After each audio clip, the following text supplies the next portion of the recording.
ए सांडा उठून बैस. आज आपल्या घरी पाहुणे येऊ राहिले. पाहुणे येऊ राहिले पण आपल्या घरी कोणी मेलं नाही, कोणी बेमार नाही, कोणाचं लग्न नाही. मग कशाला येऊ राहिले पाहुणे? अरे दलिंदरा, त्याला काळजी आहे आपली म्हणून भेटायला येऊ राहिले ते आपल्याला. ज्या लोकांना आपलं चांगलं दिसत नाही त्याला आपली काळजी कधीपासून व्हायला लागली. आम्ही आलो. अरे मावसा मावशी, बिना बोलवल्याचीच टपकले तुम्ही. आणि तुमचं गाबरू म्हणजे पोरग बी आणलं संग. अरे राहुलू, केवढा झाला तू? केवढा म्हणजे म्हातारा थोडी झालो. अरे लहानपणी एवढूसाक होता तू. एवढूसाक म्हणजे उंदराच्या पिल्ला एवढा होतो का? अरे त्याच्यापेक्षा बी लय लहान होता तू. आणि चड्डीचा संडास करत आहे. मी चड्डीत संडास करत आहे आणि तुमच्या पोराचं ढुंगण शिवेल होतं का लहानपणी?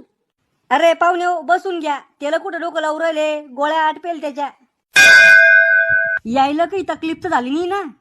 तकलीफ झाली बी तर तुम्ही काय करणार आहे? अहो तिकडं रस्त्यानं तुम्हाला कोणा धरून हाणलं बी तर आम्हाला काही घेणं नाही, पण विचाराचं काम आहे आमचं. पाहुणे हो, काय घेता?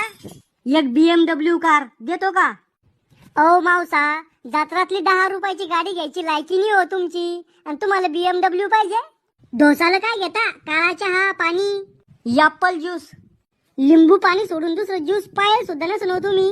पण लोकांच्या घरी लगे अंबानीपेक्षा जास्त नखरे दाखवता. ॲपल ज्यूस आणि तेन. मला माहित होतं